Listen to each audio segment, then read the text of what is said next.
Hello everyone. Tonight we're going to take a walk through a city street that quietly folds into itself like a Mobius strip in disguise. Imagine this. You're walking home after midnight, sneakers slapping the sidewalk, a paper bag of something vaguely greasy swinging in your hand. The street lamps hum with that faint electric buzz, the way they always do when you're the last one out. You turn left, your usual turn, but the same bookstore's there again. Same closed sign. Same flickering neon. Use philosophy. You shrug it off. You turn left again. Same street. Third time. Still the same. There's even the same cat glaring at you from the windowsill. Either you're losing it or the neighborhood is. You can either rethink everything or fall asleep without even noticing. So before you get comfortable, take a moment to like the video and subscribe, but only if you really like what I'm doing here. Tell me in the comments what paradox twisted your brain today, where you're listening from, and what time it is there. Now, turn down the lights, maybe crank up the AC for some soft noise, and let's get started tonight. Section 1. You decide to test it. You pick a crack on the pavement. It splits through a gum stain and a leaf fossilized in dried rain. You take 10 steps, eyes locked on it like a science experiment. You turn left, same crack, gum, leaf, a mosquito trapped mid-sip in amber streetlight. You turn around, try going back the way you came. Nothing. The street is still ahead of you. You pull out your phone. GPS just shows your blue dot spinning. No street name, no left turns. Just the dot, endlessly lost in a blank void like it's trying to reinvent cartography from scratch. This is what's called a spatial paradox, and it's a deliciously simple trap for your brain. Picture a video game where the map tiles loop endlessly to save memory. That's you now rendered into an efficient cycle by some cosmic developer on a coffee break.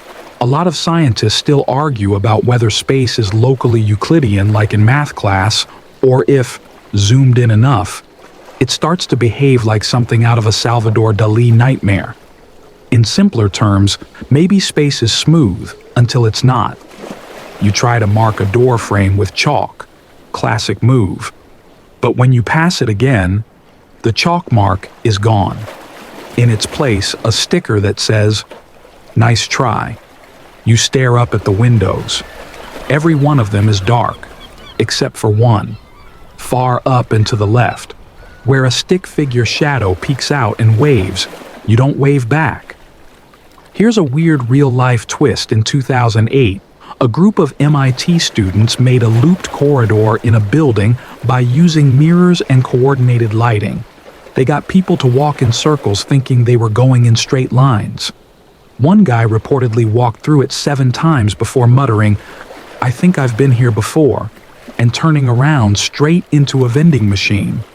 Anyway, back to you. The trick is, your brain doesn't actually see the street, it predicts it. According to predictive processing theory, your mind creates expectations and only updates them when the real world disagrees. And guess what? If reality doesn't correct you, your brain just accepts the loop. You start calling out hello, but your voice comes back faster than it should, like someone in the next aisle is repeating you in real time. You try again, hello, and now there's an echo with a laugh at the end. You didn't laugh. You think, maybe if you sprint forward, so you run. Not heroic sprinting, more like mid-grade panic jogging. Street signs blur. That cat, now on the opposite side, licking its paw and smirking. You slow down. You sit on the curb. And now, something odd happens. The street starts to rotate. Not physically, but conceptually. The signs flip upside down. The manholes spiral into fractals. The night air gets thicker, like you're inhaling velvet. It hits you. Then you're not walking on a loop. You're walking on a logic structure like the Russell paradox. If a street contains all streets that don't contain themselves, where does this one fit? The answer, it folds. and folds again, until it wraps back into your own pockets. That's when you notice your receipt from the greasy bag reads, "Thanks for looping with us."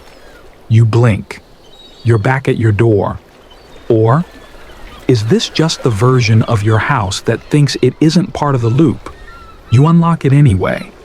Inside, the hallway light flickers twice, once for yes, once for you'll find out later. You leave your shoes at the door, but when you look back, there's only one, the other already waiting for you at the next paradox. Joke counter 1. The cosmic developer on a coffee break. 2. The guy walking into a vending machine. 3. The cat smirking like it's in on the plot section 2. You barely get inside before your phone buzzes.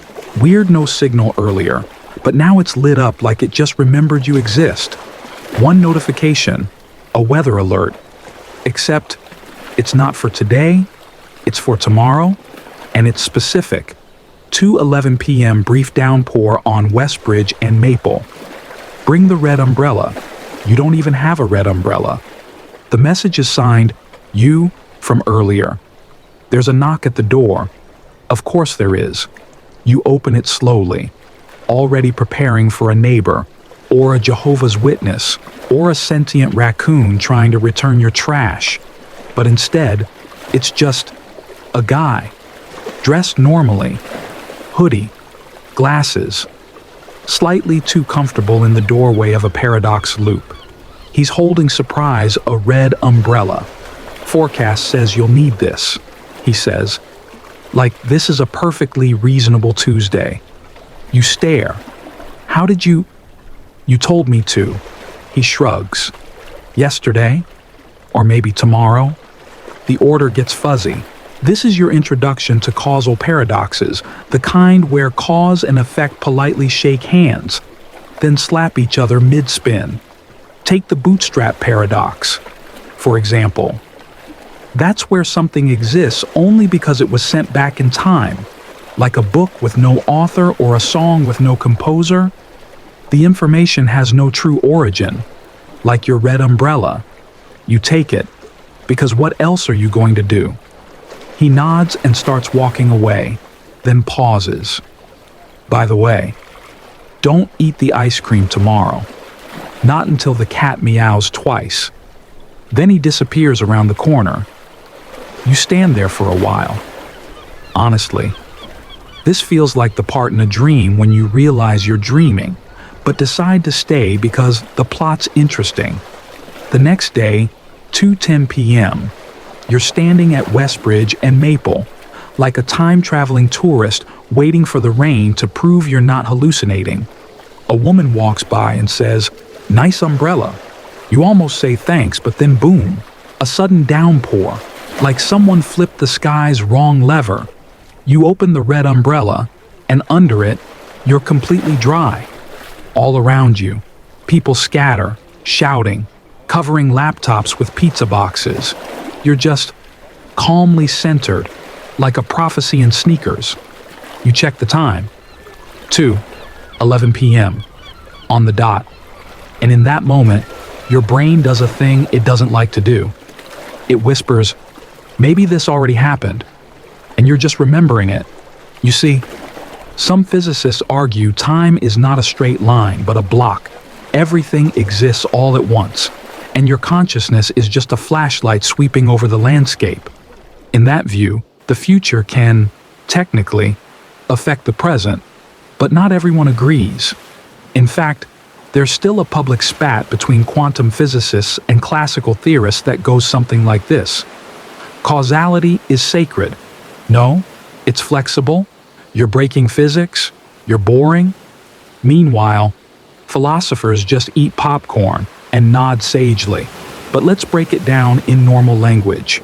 Imagine you got a letter today from your future self telling you to invest in duck-themed NFTs. You do it. 10 years later, you become the duck coin billionaire. Then you send the letter back. Where did the idea originate? Nowhere. It's a loop, a causal loop to be precise. And you're now stuck in one, dripping slightly at the edges. Later that night, you hear a faint sound at the window. Not a knock. A meow. Then another one. 2. Total. You hesitate. In your freezer is a tub of rainbow swirled ice cream. You don't remember buying it, but there it is, glowing faintly under the light like it knows something. You scoop a bit into a bowl. The first bite is normal. Sweet, too sweet. Like it's been engineered by someone who's never eaten sugar but read about it on the internet. Second bite. You remember a childhood memory. You never had eating ice cream on a planet with 2 suns, and your mother speaking a language that sounds like bubbles popping underwater. You drop the spoon. There's a note taped under the bowl. In your handwriting, told you not to eat the third bite. This is fine. It's also not fine. You go back to your room and open your closet. The umbrella is missing. In its place is a framed photo of you, standing in that rainstorm, smiling, while holding the umbrella you swore never existed. You don't remember smiling. You don't remember anyone taking that photo. Still, you look kinda good in it. Here's a true story to tie this together. In 1950, physicist Enrico Fermi was discussing extraterrestrial life and famously asked, "Where is everybody?" What followed became known as the Fermi paradox. If aliens exist, why haven't they shown up? Some theorists now argue that if time is non-linear and advanced civilizations mastered causality, we might be inside their loop without realizing it. Like cats who think they own the house because we feed them tuna. Joke counter 1. Sentient raccoon returning your trash. 2. Prophecy in sneakers. 3. Duck-themed NFTs making you a billionaire. You head to bed with a bowl of untouched ice cream on your desk and a sticky note that just reads, "Next time. Warn me sooner." The umbrella. Back in your hand when you wake up. No rain. Just you and the meow echoing in your dream. Section 3. You're standing in line at a food truck called Time Cream. No, not ice cream. Just Time Cream. The logo is a melting hourglass inside a waffle cone. You're not entirely sure how you got here. 1 second you were at your desk, trying to Google how to exit a causal loop without deleting your birth certificate, and the next bam, you're here, surrounded by the smell of toasted sugar and faint existential dread. The guy ahead of you gets something called fuzzy memory fudge ripple. The woman behind you mutters, "I just want to remember where I left my 20s. No one laughs. Not because it's not funny, but because we're all wondering the same thing. Finally, your turn. What'll it be?" The vendor asks, not looking up. He has a spatula for a hand, not prosthetic, just a spatula, like he evolved in a kitchen. You glance at the menu. Most of it seems fine. Mint forget-me-not, thyme, dilation pistachio. But one flavor glows faintly, bootstrap butterscotch. It calls to you. You point. He scoops it with a wink and says, "This one always remembers its owner." You laugh nervously. You shouldn't have laughed nervously, because after the second lick, it says your name, softly, sweetly, right into your left ear. You drop it, obviously, but the cone doesn't hit the ground. It hovers, rotates, and floats back into your hand like you're being haunted by a dessert. It remembers you. Welcome to the object-oriented identity paradox, a concept that's somehow weirder than it sounds. The idea is that an object, like your ice cream cone, could remember its owner if identity isn't just for people. If memory could be stored in the object itself somehow through quantum entanglement or informational imprinting. Yeah, I know. You didn't sign up for edible philosophy, but here we are. There's actually a theory in quantum information science called the no-hiding theorem, which says that information in quantum systems can't be destroyed, only moved around. In essence, the cone didn't learn your name. It just never forgot it. Even if you did, Philosophers still argue about whether memory defines identity or merely tracks it. If an object remembers you before you even interacted with it, does that mean it's part of your mind, or are you part of its you? Stare at the cone, licking cautiously now. Hey, it says again, don't forget your keys today. You freeze? Your keys? You did forget them. They're on the kitchen counter next to the note you ignored because it was written in crayon. A weird real-life footnote to all this. In 1996, a man in Tokyo claimed that his toaster remembered how dark he liked his toast, even after a power outage. He thought it was haunted. Turned out, the toaster had a thermal capacitor that retained residual heat data. Still, creepy toast. Back to you and your whispering treat. You walk slowly, trying to act like this is normal. The cone feels heavy in your hand, not physically, but conceptually. Like it knows your browser history. Turn right here, it says. You do. Honestly, at this point, why not? And that's when you see it. A little girl holding a balloon shaped like a question mark. She's standing under a tree that looks suspiciously like it's reading a book. You blink. And now she has a cone too. She points at yours and whispers, "It's you." From later, you both take a bite at the same time, and your head floods with images. A night where you meet someone who tells you a story you already knew. A mirror that shows someone else's reflection before they arrive. A clock that runs on your heartbeat, then it's gone. The moment, the kid, the balloon, just a patch of grass where she stood. You're back at your apartment, barefoot, holding a cone that's now just melting. No voice, no predictions, just sticky fingers and that creeping feeling that something was remembering you more than you were remembering yourself. This is the part where you try to rationalize it. You tell yourself, maybe it's all metaphor. Maybe the ice cream didn't literally talk. Maybe your brain, trying to make sense of impossible patterns, just projected comfort food into the shape of destiny. Then you hear it again, not from the cone, from your coat pocket. You reach in and pull out a receipt for an ice cream shop that closed in 1987. Your name is on it. So is today's date, and a flavor that doesn't exist. You sit down on your bed, quiet, still, and think. If objects can remember you, maybe you're not the main observer anymore. Maybe you're being observed. By what? The spoon in your drawer that knows too much. The couch that subtly tilts to remind you you've been here too long. The ice cream cone that's now just a puddle on your shirt. You stare at the ceiling. I'm not crazy, you whisper. A faint voice from the kitchen says, "Nope, just melting." Section 4.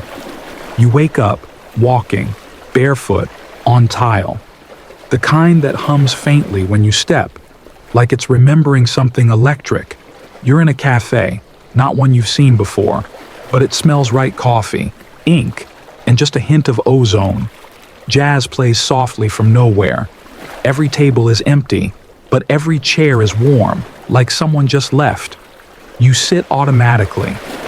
The server arrives before you can even look around, tall, calm, wearing a name tag that reads, "Eventually."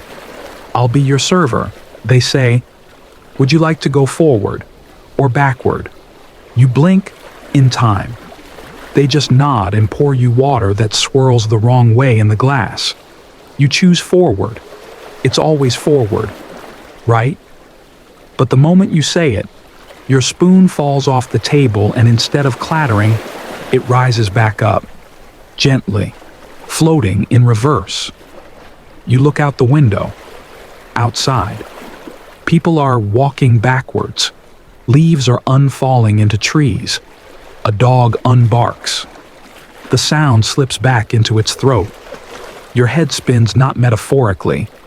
You actually feel like you're being rewound. This is your crash course in time reversal paradoxes, where entropy, causality, and perception get tangled in a sock drawer full of physics. Let's define entropy real quick. It's the idea that everything, left alone, gets messier, ice melts, paint chips, socks vanish. But the fundamental equations of physics, Newton's laws, Schrödinger's wave equation, don't care what direction time flows. So why do that question haunts scientists. Some say it's our brains we encode memories in one direction, so it feels like time only goes that way. Others say it's entropy, since disorder increases over time. We're surfing that messy wave. But here's the kicker: physicists still argue about whether time is truly one-directional, or if we're just trapped in a high production value illusion with great sound design. The jazz rewinds. A trumpet solo untangles and restuffs itself into a saxophone. You stand up, but the chair's already behind you. You try to walk out, but your legs do the opposite. You're stuck in reverse. Panic bubbles up, but even the panic is slow, like molasses retreating back into the jar. A real-world example of time getting weird: in 2019, researchers at Moscow's MIT managed to simulate a system that partially reversed time at the quantum level using a quantum computer. Only for electrons, only briefly.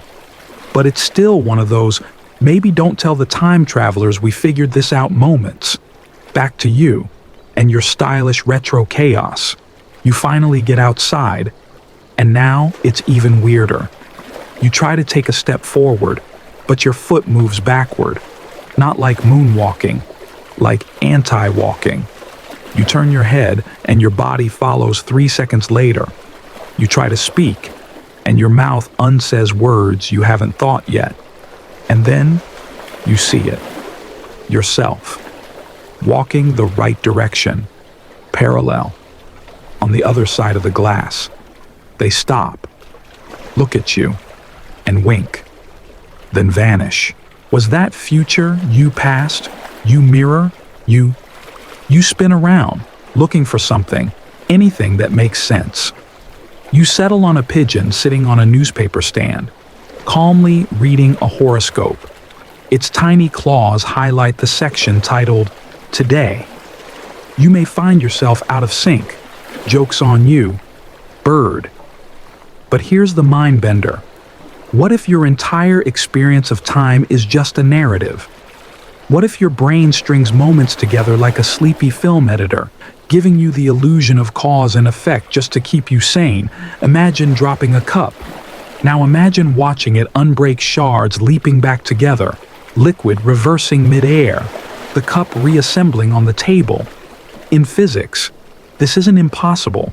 It's just wildly improbable. But that's different from saying it can't happen.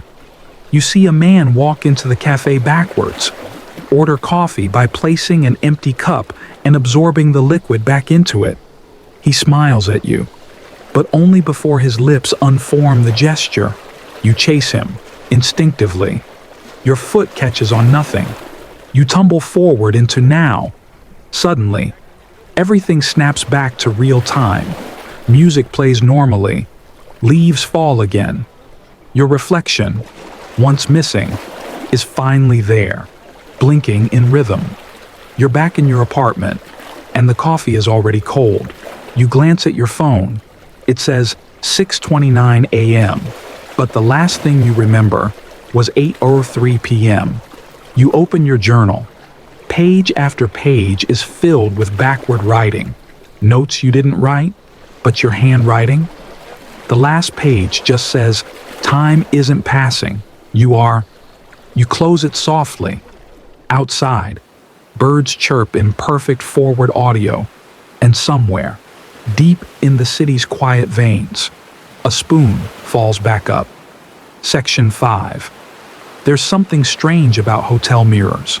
They're too clean, too square, too confident, like they know what you're about to regret eating. But this one shows someone who looks like you, except they're older, bolder, and bald. You lean in. The figure in the mirror mimics you sort of. Same posture, same flannel pajamas, but they're shaving their head with the kind of calm certainty reserved for monks and serial rebranders. You blink, so do they. But they smile a second before you do. You touch your hair, still there, still messy, but in the mirror, it's already gone. This is the start of something uncomfortable. This is the mirror paradox, where reflections don't reflect, they predict. You try waving one hand. The reflection hesitates, then matches it. Late, like it's thinking about whether or not to obey. And then, the faucet turns on by itself, in the mirror, but not in your room. You look down, your sink's still dry, but in the glass, water is running, and your reflection's already cupping it to rinse their newly shaved head. You back up slowly, only to see the reflection stepping forward. That's when the mirror fogs up from the inside and a word scribbles onto the steam. Welcome. You bolt. But when you reach the hallway, there's no hallway, just more mirrors. Left, right, up, down. Like a carnival maze built by a quantum philosopher with too much free time. Every mirror shows a different you, some older, some tired, one reading a book upside down titled "This Already Happened," and in the center of it all is a pedestal. On it, a laminated sign, Block Universe Exhibit. Please mind the echoes. You sit down because, frankly, when time folds like origami, the best move is to let it finish the crane. Here's the core idea you're stumbling through the block universe theory. According to this model supported by some interpretations of relativity, all of time already exists. Past, present, future. It's not moving. You are like a dot sliding along a high-definition timeline. In this view, your future is already out there, bald or not. But here's where it gets really weird. If all of time already exists, then any moment you experience is just a frame in a cosmic film strip. And who's the projectionist? Probably not you. Scientists still argue whether consciousness can move backward through this block if dreams, déjà vu, or sudden nostalgia are just echoes of frames we haven't reached yet.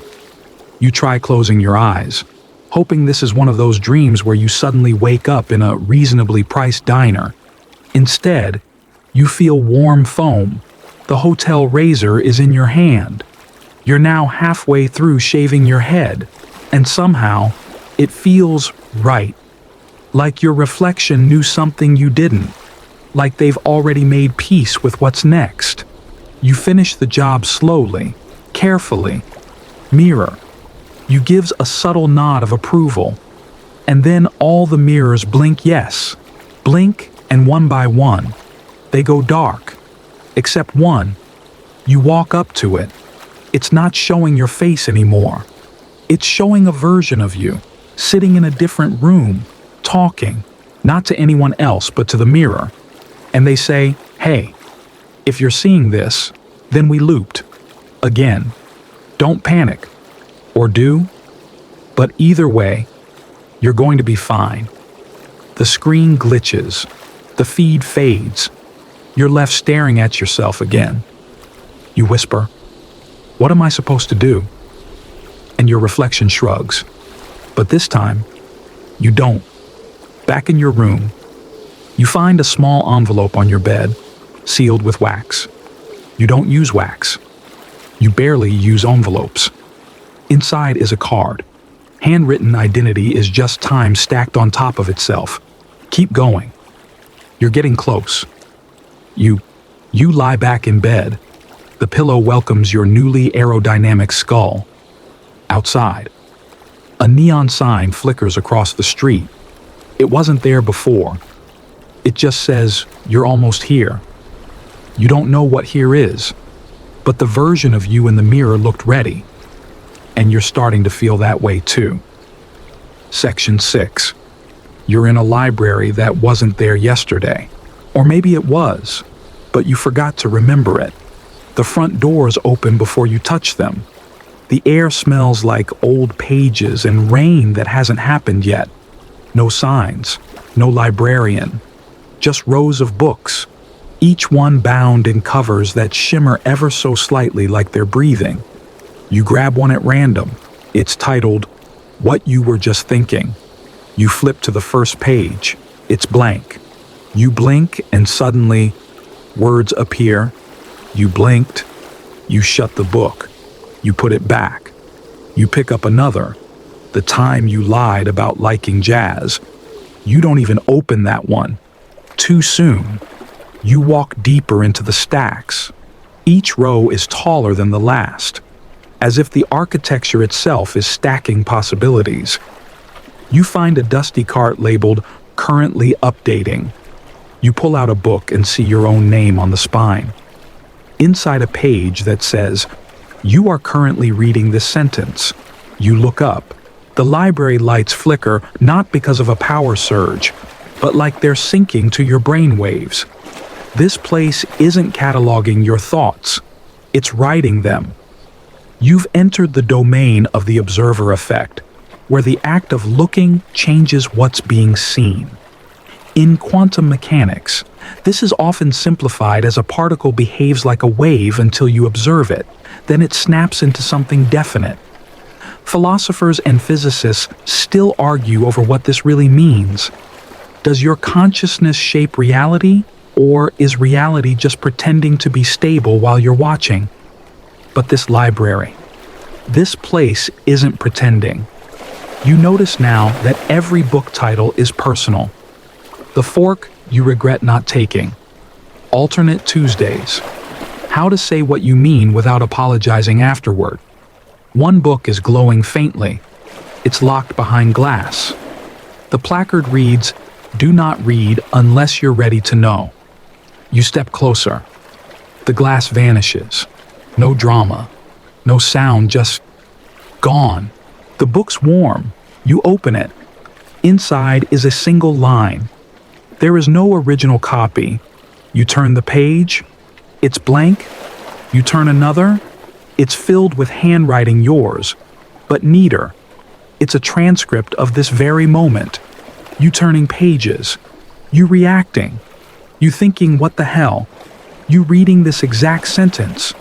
You drop it, and the book catches itself in midair, floats back onto the shelf, and rearranges its title to "The Moment You Woke Up to the Narrative." This is where it clicks. This isn't just a library of memories. It's a live manuscript of your consciousness. Every stray thought, unfinished question, lost dream, they're all here, being written in real time by something. Maybe it's you. Maybe it's not. You walk over to a shelf labeled "People You Could Have Been." You pull one down at random and skim the intro. This version of you said yes to the train job in Oslo. They speak 3 languages. They once fell in love with a woman who only existed on Thursdays. They died laughing. You smile. But the next shelf stops you cold. It's labeled versions that remember different books. You take a deep breath, reach out, stop. Because what if you read something that doesn't fit? What if you learn that your current life is just an editorial pass? You sit on the floor. The rug feels familiar, like childhood. The kind of softness that remembers the weight of your body before you do. You pull a thin volume from a slot next to your foot. It's small. The title just says, "Tomorrow's Entry." You flip through it and see one line repeated over and over again. You still have time to become the author. Somewhere in the distance, a quiet printer starts whirring. You hear a new page sliding into existence. You're not just a character, you're a co-writer. And the library is listening. You walk toward the exit. The lights follow. And just before you leave, a book slides off the shelf behind you. You don't turn around, but you smile when you hear the cover whisper, "See you in the sequel." Section 7. You press the elevator button and it lights up before your finger touches it. It dings open not with the usual metallic cheer, but with a soft sigh. like it's tired of being expected to lift everyone's problems. You step inside, no numbers, just moods. The panel reads, anxious, curious, regretful, hopeful, tired, mischievous, undefined. You hesitate? No lobby, no floor. 3, just emotions. You think, this is dumb, and instinctively press hopeful. The doors close. The lights dim. A jazz flute flutters briefly, then forgets its place in the song. You rise or fall? Hard to say. The sensation is slippery. The doors open. You step out onto a platform floating above a vast field of mirrors. The sky is moody. Not stormy, just in its feelings. It smells like the moment before someone says something they can't take back. You look around. There are others here, all wandering in slow circles, staring into mirrors that shimmer with memories they almost had. A man watches a version of himself propose on a gondola. A teenager sees herself playing piano with confidence she doesn't yet know. One woman is sobbing in front of a mirror labeled, "It could have worked." You step up to your own. It shows a version of you that looks rested, balanced, like they finally figured out what to do with the boxes in the closet labeled later. You reach for the glass, your hand passes through it, and suddenly, you're back in the elevator. The panel has changed. Now it says, embarrassed, suspicious, nostalgic, bold, quiet, grateful, looping. You feel a little nostalgic now. So you press that. This time, the doors open to your childhood home. Same carpet, same faint smell of glue sticks and dust. You're alone, but every light is on. The kitchen clock is ticking, fast, then slow, then backwards. You walk past the fridge, on the whiteboard. Sorry we couldn't explain everything. Future. You sit at the kitchen table, the one with the wobble in the back right leg. You used to fix it with folded napkins. It's still wobbling, but now it feels like it's doing it, on purpose. This whole place is constructed from emotional logic. You're inside a structure where your state of mind determines your geography. Welcome to emotional determinism, a speculative model where internal states generate or reshape physical reality. It's not a mainstream theory, not yet, but some sociologists and metaphysical philosophers still argue that our environments are, in some way, reflections of our dominant emotional patterns. A sort of ambient karmic algorithm. Think about it. You ever walk into a room after an argument and feel the air still crackling? Or enter someone's house and just know they cry on that couch? This elevator, it's just being honest about it. And now, you're crying, but softly. The good kind. The kind where you don't even realize it until the tear reaches your lip and tastes like old release. You press one last button, undefined. The elevator stutters. Lights flicker. The music switches to a single violin note that doesn't resolve. Then the doors open into nothing. An infinite pitch black space. You step out. There is no floor. And yet, you stand. Around you, floating objects spin slowly, a mug you once loved and lost. A song you forgot you knew. A friend you never called back. A letter never sent. They orbit you gently, as if waiting for permission to be remembered. One floats forward a sticky note with smeared ink that reads, "You are more than one mood." You whisper it aloud, and the note folds into itself and becomes a button. You press it. The elevator returns, empty. Light inside. Calmer now. You step in. This time, there's only one button. Accept. You press it. The doors close. And you feel lighter. Like maybe the ride wasn't about going up or down, just through. Section 8. You wake up underwater. not panicking, just confused. You're breathing fine, somehow, surrounded by slow-moving light and that deep blue hush that sounds like sleep thinking about itself. Then you realize you're not underwater. You're pre-birth. Don't ask how you know. You just know. The temperature is perfect. The world outside is muffled like a bedtime story told from the next dimension. And nearby voices, two of them, familiar, playful, nervous. They're talking about you. Should we name them after your grandfather? No. He always smelled like radiator fluid. A pause. What about Quinn? A longer pause. And then, softly. Yeah? Quinn feels right. And that's it. You've just overheard your own name being chosen. Before you're born. Before you have ears. Technically. Before time has even filed the proper paperwork. Welcome to the pre-existence paradox, where identity and consciousness seem to show up before they're allowed to. This is often explored through thought experiments about quantum consciousness, the idea that your awareness might not be a byproduct of your brain, but something deeper, something that dips its toes in space-time before you're even issued a birth certificate. Some speculative neuroscientists and metaphysical thinkers still argue that consciousness might not emerge from the brain, but instead connect to it like Wi-Fi to a laptop that hasn't finished booting. Back in your wherever this is, a soft ripple moves through the dark. You feel curiosity. You shouldn't even have feelings yet, but here you are, already forming preferences about names and vaguely annoyed about being named after Radiator Grandpa.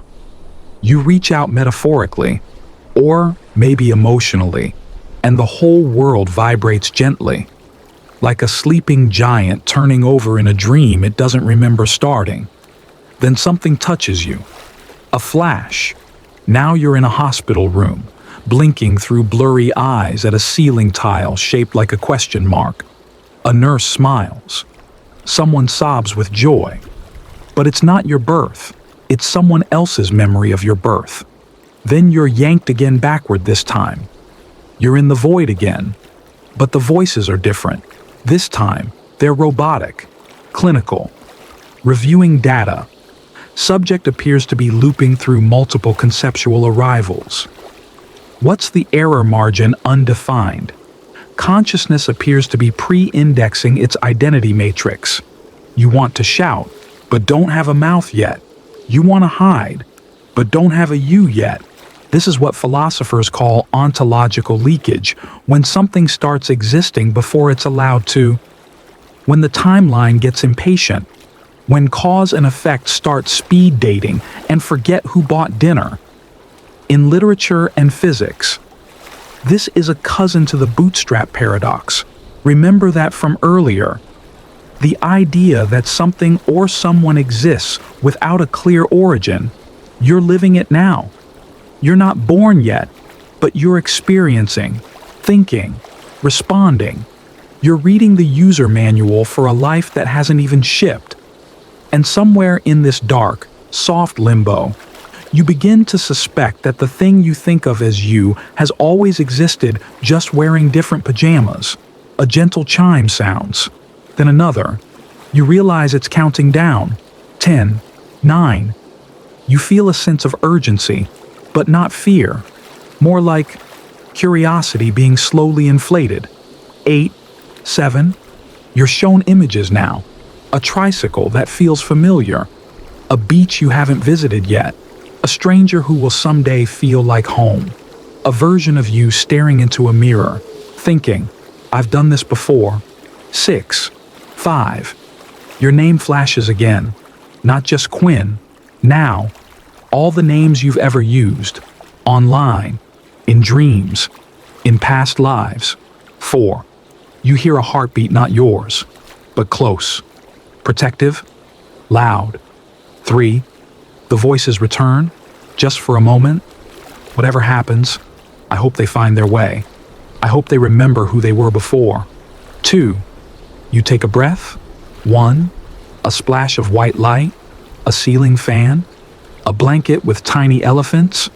You're back, but something is different now. You don't just remember being born. You remember waiting to be real, and that changes everything. You sit up slowly, blinking away the echo of pre-conscious echoes. On your nightstand, a baby monitor crackles softly, though there's no baby, just a blinking light, and a sticky note that reads, "Welcome back, again." You before certainly. Below is Section 9, rewritten in the original style of this series, second person, continuous narrative, philosophical and humorous tone, with embedded definition, real-world reference, and smooth paradoxical storytelling, all within 100 words. Section 9. You wake up to a ticking sound. Nothing ominous. Just a steady tick. Tick. Tick. Like a patient woodpecker inside a metal box. It's your old alarm clock, the analog kind, with a red second hand that jerks forward like it's constantly startled by the passage of time. You sit up, stare at it, and the second hand stops. You blink. It ticks once. You stare again. Nothing. It's frozen. You lean in, suspicious. Maybe it's stuck. Maybe it's old. You tap it gently, like you're trying to wake a pet rock. Still nothing. You look away just for a second. Tick. You look back. Frozen again.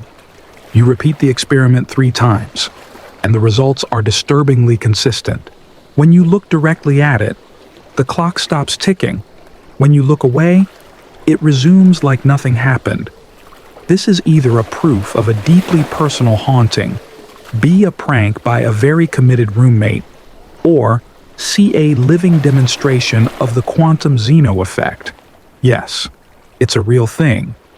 In quantum physics, the Quantum Zeno Effect refers to the phenomenon where a system's evolution can be frozen by measuring it too frequently.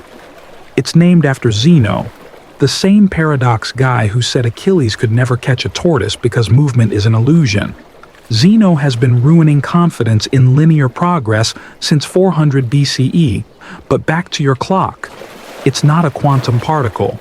It's made of plastic and passive aggression. And yet, it behaves like one collapsing into stillness every time it senses your gaze. You grab your phone and record a video. You point the camera at the clock, let it roll for 30 seconds. Then you play it back, ticking, smooth, normal, unbothered. You stare at the playback, then at the clock. One of them is lying, and you're pretty sure it's the one with the smug little tick-tick face. At this point, the only rational thing to do is interrogate it. "Are you doing this on purpose?" you ask aloud. The second hand twitches. That's not a yes, but it's definitely not a no.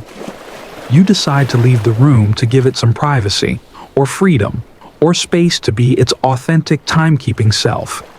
You walk down the hallway, your bare feet making soft hush-hush sounds on the floor. And behind you, tick, tick, tick, tick, tick. It speeds up, like it's trying to make up for the seconds it refused to tick while you were watching. You stop. It goes silent. You take one slow step forward. Tick. You smile. This clock is petty. But also this clock might be on to something. You're starting to remember things. Moments where time felt strange. Like those days in school when the clock dragged its hands across your soul. Or that date where an hour passed like 12 minutes and 3 lives at once. Or the way your phone alarm only seems to go off after you've dreamt that it already did. Maybe time is subjective, or maybe it's reactive. Scientists, philosophers, and late-night Reddit posters still argue about the nature of time. Is it a dimension, a perception, an emergent property of entropy, or a conspiracy between clocks and coffee makers? But there's a psychological layer to this too. Humans experience time differently, depending on emotion, attention, and expectation. It's called temporal perception, and your brain is always fudging the numbers. And now it seems maybe time itself has started noticing. You go back to the bedroom. The clock is sitting politely on the nightstand. You try to catch it in the act. You watch it from the doorway. It freezes. You close the door. Tick, tick, tick, tick, tick. You open it. Stillness. You leave the door cracked. Peek through the narrow gap like a spy in a poorly budgeted time heist. It knows. At some point, you stop being afraid of the weirdness and start admiring the dedication. You decide to try something radical. You sit down, face the clock, close your eyes, and say, softly, "I trust you." You sit in silence, then open one eye, tick. The second hand moves, just once, then waits. You smile. You get it now. Maybe it doesn't stop because it's broken. Maybe it stops because it's being seen. And being seen is exhausting. After all, don't you freeze up sometimes when someone watches you too closely? At work, at parties, during karaoke. You know what it's like to perform, to pretend, to function just right under surveillance.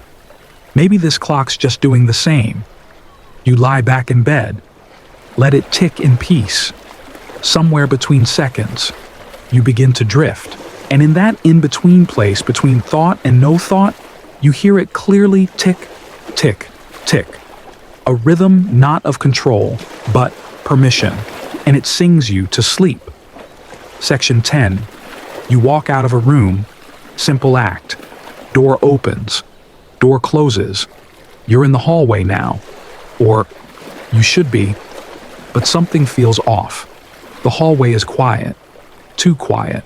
Not peaceful meditation retreat. Quiet more like your brain turned off the sound effects quiet. No fridge hum. No floor creaks. Just you. An air that feels like it was copy-pasted from a blank Word doc. You turn to look back. But the door you came through, gone. Just a blank wall. Okay?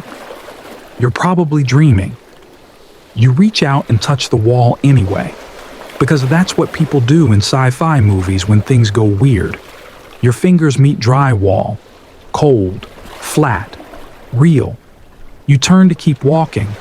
And now, you're back in the same room you left. You check for clues. A mug with a chip on the handle.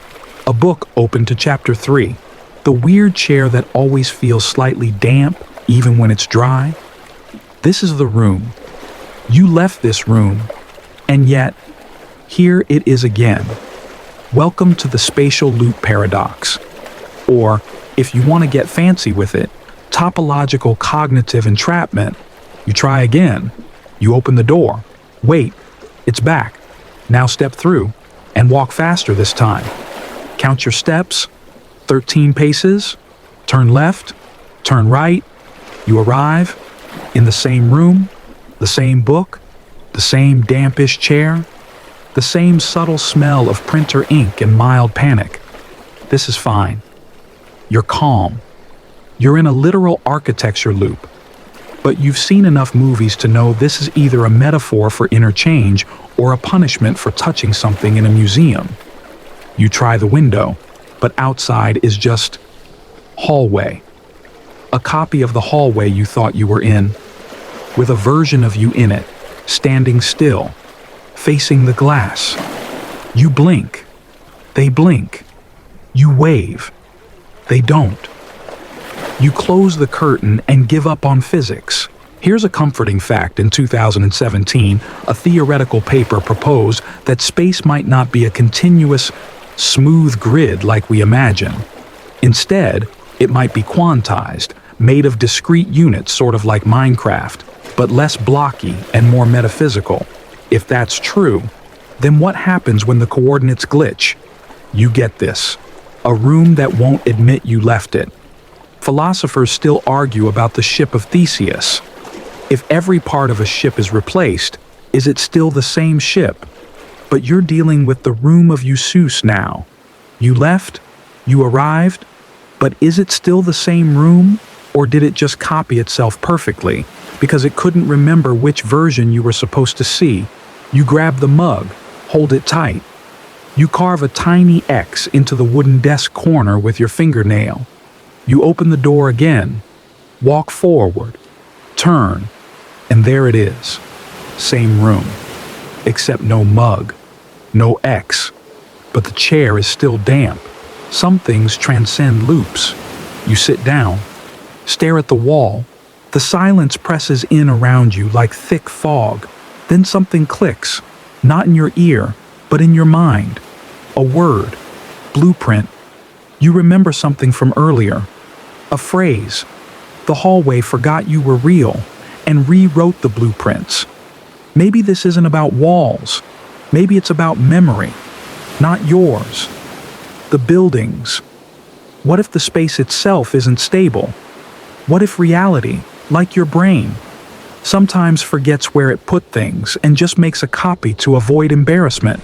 You grab a pen, scrawl a message on your arm, you left, you open the door again, and this time you step into a stairwell. Not the room, not the hallway, just stairs. Real stairs. Slightly dusty. One burnt-out light bulb. The kind of stairs that say, "Welcome back to reality." But don't get cocky. You laugh. For real. You descend one step, 2, 3, then stop. Because there, taped to the wall, is a post-it note. Written in your handwriting, you're still in the room, but you're doing great. You fold it into your pocket, just in case, and you keep walking down. Even if the stairs forget you tomorrow, at least you'll remember that you left. Section 11. You meet someone at a bookstore. They're flipping through a philosophy book titled, "Am I Even Thinking This?" and laughing like they've already read the punchline. You're about to walk past politely, invisibly, when they look up and say, "You don't need to say anything. I already know." You pause. They smile. You were about to ask if this seat's taken. Then you'd say something clever about the cover design, but you'll chicken out halfway through and just nod instead. You blink, half impressed, half offended. So you nod, they nod back. Told you. You sit down. This is the start of a very strange conversation. You think about asking their name. They beat you to it. Call me whatever. Names feel extra in paradox loops. You nod again. You really need to stop doing that. You're wondering if I'm a mind reader. They add. Now you're actually a little freaked out. You haven't even thought that yet. You were still forming the sentence in your mind. Exactly. That delay right there, neural lag. This is how you learn about the predictive mind paradox, where consciousness isn't reacting to the world, but constantly predicting it in advance. Your brain, according to some neuroscientists, is a forecasting machine. It doesn't just process sensory input, it guesses what should happen next, based on memory, patterns, and context. You think you're watching reality in real time? You're watching a delayed playback with predictive subtitles. Cognitive scientists still argue about whether consciousness itself is just a hallucination of certainty, a narrative glued together from best guesses and neural noise. And now, you're sitting across from someone who seems to be reading your thoughts before you get to them. You test it. You think about pineapples. They raise an eyebrow. A little cliché? Don't you think you imagine a duck on a unicycle? They sigh. Fine. Be weird. You think, okay. Don't think anything at all. They lean forward. You're just looping the word nothing in your head like it's a defense mechanism. They're not wrong. You finally speak. How are you doing this? They grin. Easy. I'm not ahead of you. You're just behind yourself. You're about to argue when they lift a finger. There's a delay between thought formation and conscious awareness. It's milliseconds, but enough. I just read the lag. You squint. So? You're not psychic? Nope. Just paying more attention than you are. They close their book. You ever finish someone's sentence? Know what your friend's about to say before they say it. That's the same thing, just faster. You want to say something clever, but your brain is still buffering. So instead, you just laugh, and they laugh with you. But you notice something strange. While you're laughing, their lips move just before yours. The sound from their throat reaches your ears before you register your own breath, like they're running a few seconds ahead of you in this shared script. You blink. Something shifts in the air. The shelves behind you seem unfamiliar. You turn to look, only to find rows of books titled Conversations That Didn't Happen and Things You'll Almost Say. You turn back. They're gone. Just the chair. And a note. You'll be fine. You're catching up. Slowly. You step outside the bookstore. It's dusk now, though you're sure it was morning when you walked in. Your phone vibrates. A message from an unknown number. Turn left in 3, 2, 1. You do. A bus whooshes past you right where you would have stepped. Your heart races. The next message reads, Told you. You stand there, staring at the screen, wondering if you've somehow become a passenger in your own mind. If everything you're doing is already written. You whisper, Am I thinking this? Or just remembering it? And a quiet voice from somewhere behind you replies, Yes. You don't turn around, because part of you already knows who's there, and what they're about to say, and how you'll feel when they say it. You smile anyway, because the prediction was right. Section 12. You're walking home, or maybe walking somewhere you're not entirely sure anymore. The street looks familiar, like it's been borrowed from another part of your memory and loosely reassembled. That mailbox. You've definitely seen it in a dream. That dog. Same expression as your reflection when you try to meditate. Then you see them. You. Standing across the street, wearing a jacket you forgot you owned. The one with the rip in the left pocket and the receipt from a movie you never saw. They look up, they see you, and they don't flinch. You do. Because they don't just look like you. They feel like you. A different flavor, but unmistakably from the same kitchen. You cross the street slowly, cautiously, like you're approaching a wild animal or an unprocessed emotion. They wait, you stop, 2 feet apart. I know you, you say. They tilt their head, sort of. You hesitate. Which version are you? They smile. The one who said yes. You blink. To what they shrug. Everything. That's when it hits you. The memories. Not yours. Theirs. A lifetime full of choices you never made. The job you turned down. The trip you almost took. The person you nearly kissed. The quiet moment you ignored. All of it floods your brain in flashes. Not like watching a movie, like remembering a movie you never filmed. This is what philosophers call multiversal identity dissonance, the psychological confusion that occurs when encountering a version of yourself with incompatible experiences. In many worlds, theory, every decision splits reality into branching timelines. Most stay hidden. But sometimes, just sometimes, you meet a fork walking in the opposite direction. Physicists and speculative thinkers still argue whether parallel selves could ever cross paths.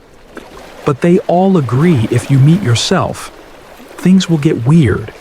You sit together on a bench, watching light drizzle collect on leaves that weren't wet a moment ago. They speak first. You always wondered what would have happened if you followed your instincts. You nod. I always wondered what would have happened if I hesitated. You laugh softly. I guess this is how the universe balances the equation. They lean back. Or maybe it's just showing you the syllabus. You ask them if they're happy. They think for a while. Sometimes. But I remember too much. You ask what that means. I remember choices you didn't make. and I know how they turned out. Some were beautiful, some were ugly, but none were safe. You sit in silence. The kind of silence that only happens when you've run out of questions, but aren't done being curious.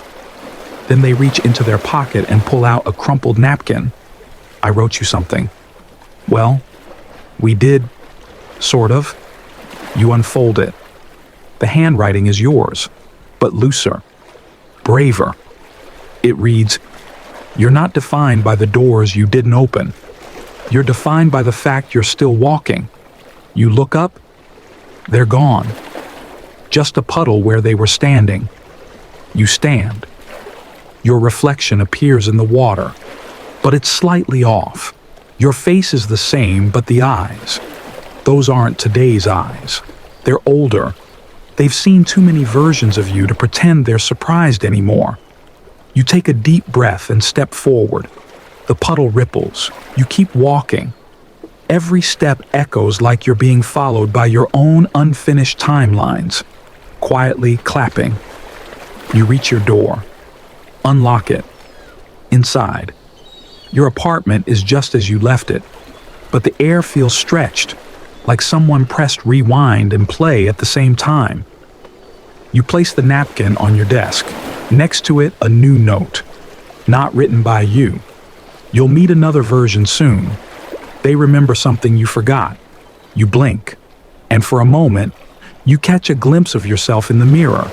But just for a second, your reflection smiles before you do. Section 13. You wake up with a note in your pocket. You don't remember putting it there. You don't remember wearing pants with pockets to bed. But there it is, folded 3 times, slightly damp, scrawled in a handwriting that's either yours or someone doing an impression of your anxiety. You unfold it. Don't panic. It was only a dream, but not just a dream. That's all it says. You sit on the edge of your bed, blinking at the morning light like it owes you an explanation. Your room is exactly the way it was last night. Pillow slightly askew, the glass of water you didn't drink, the book you didn't finish, except the curtains are tied in a knot. You don't remember doing that, and your phone has a photo you didn't take. It's of your hallway. Dark, blurry, time-stamped. 3:11 a.m. You check your sleep app.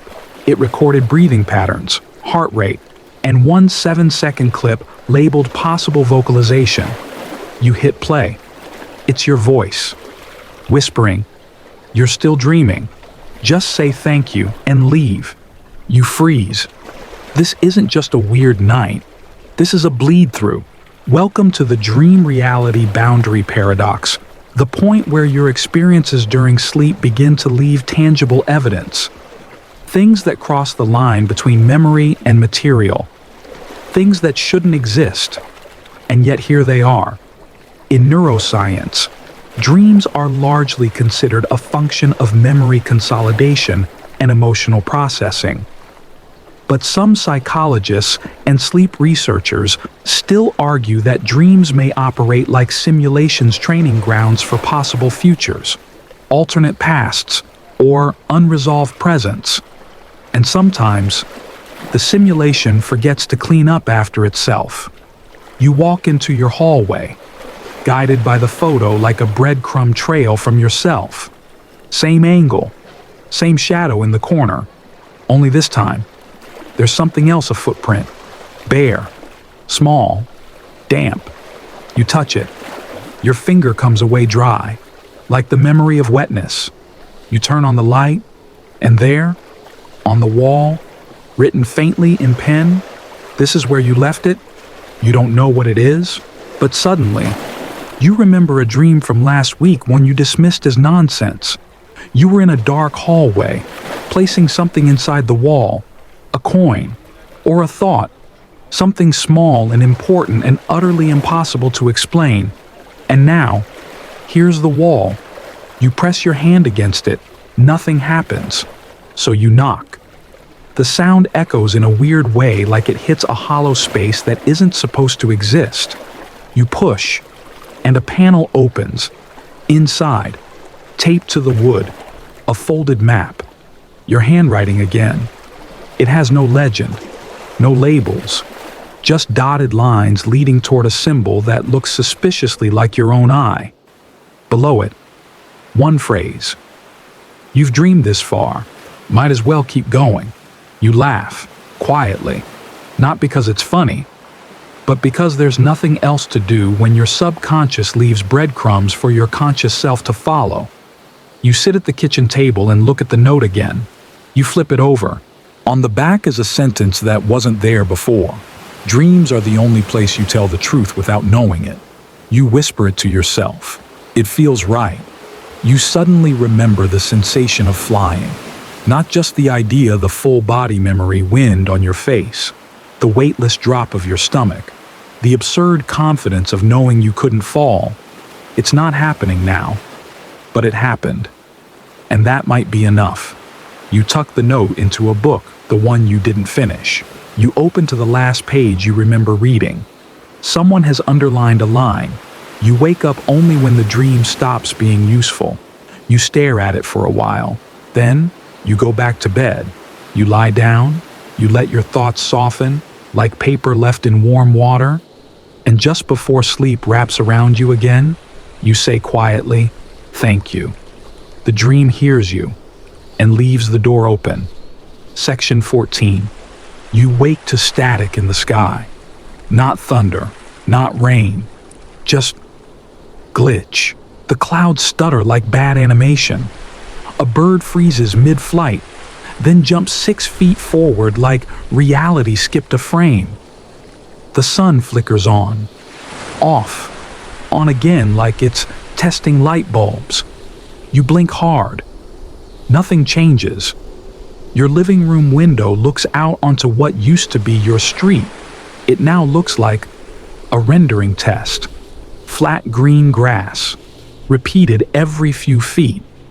A tree that appears to be copy-pasted 5 times in a row. One of them is upside down. You open the window. There's no sound. Even the breeze seems to have forgotten how to simulate rustling. Then, suddenly, a loading bar appears in mid-air, right above your mailbox. It reads, Reality Patch 14.0 installing. 42% complete. Welcome to the simulation theory. Paradox, the unsettling possibility that what you perceive as reality is actually a high-fidelity rendering powered by something else. Elon Musk didn't invent it, by the way. Philosophers like Nick Bostrom have proposed for years that if any civilization gets technologically advanced enough to simulate consciousness, it's statistically more likely that we are the simulation, not the original. Computer scientists and philosophers still argue about whether consciousness can emerge in code, whether simulated realities would know they're simulated, and whether noticing the glitch ruins the experience. Today you've definitely noticed. You walk outside barefoot. The sidewalk doesn't feel like concrete anymore. It feels optional, like the ground's only there because you believe in it hard enough. The grass blinks. One frame, it's neon green. The next, it's gone. Then it's back again, labeled Grass Beta V2.3 in a faint, translucent overlay. You whisper, "What is happening?" A calm voice replies from nowhere, "Rendering in progress. Please remain within designated emotional parameters." You look around. There's no source, just the ambient voice of a system not designed to be questioned. You decide to test it. You run, past the mailbox, past the tree that loops, past your neighbor's house, which flickers into an IKEA showroom and then back again. You reach the park. It's gone. In its place, a white void with placeholder text floating in midair. Environmental zone pending. Please do not enter. You take a deep breath. And then the sky tears. Not dramatically, just a little. Like someone forgot to extend the texture map. Through the tear, you glimpse something. Servers, not metaphorical ones. Actual black towers, blinking with green lights. humming in deep rhythm, endless rows of them, receding into the dark. And in that moment, it clicks. Not just that you're in a simulation, but that it's editing itself as you go. The glitches, the flickers, the loading bar, they're not errors, they're adjustments, reacting to you. Maybe you pushed too far. Maybe you asked the wrong question in a dream. Maybe you peeked at the map too long. And now, the system's trying to keep up. You hear the voice again? We apologize for the temporary inconsistencies in your environment. Reality will resume shortly. Then, as if nothing happened, the world blinks back into normal. Grass is green again.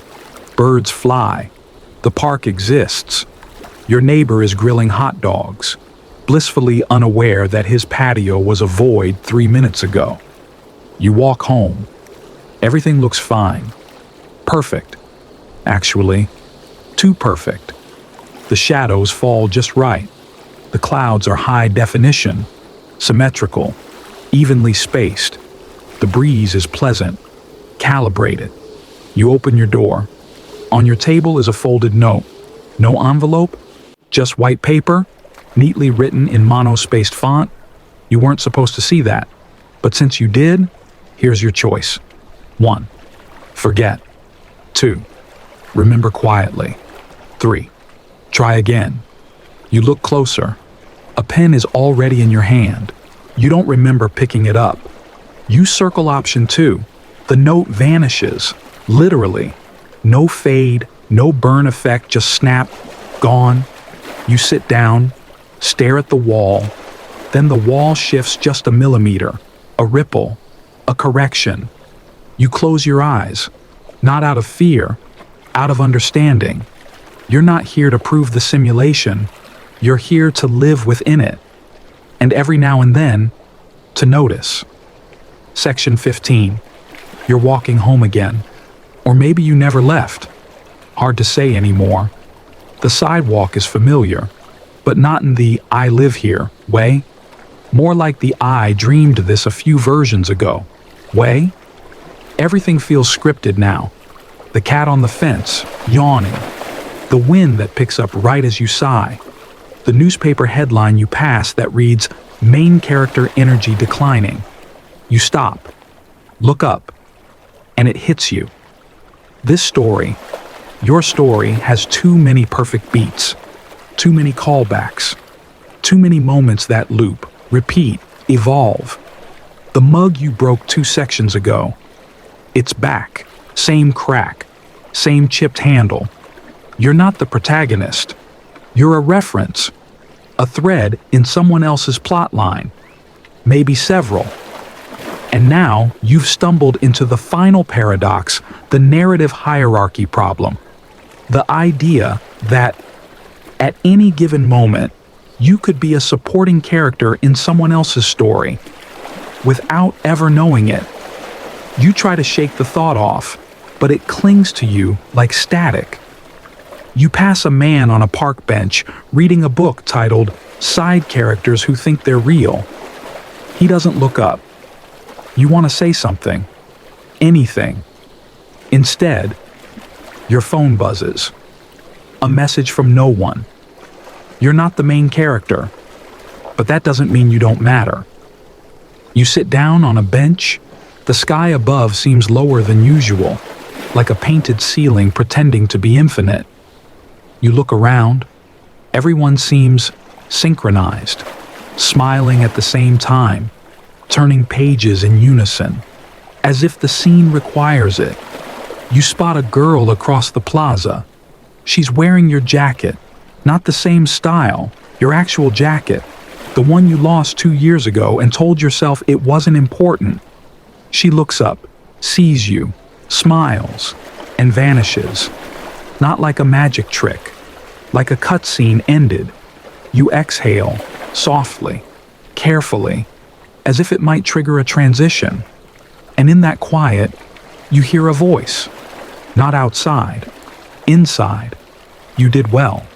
Even background noise can become melody, if listened to the right way.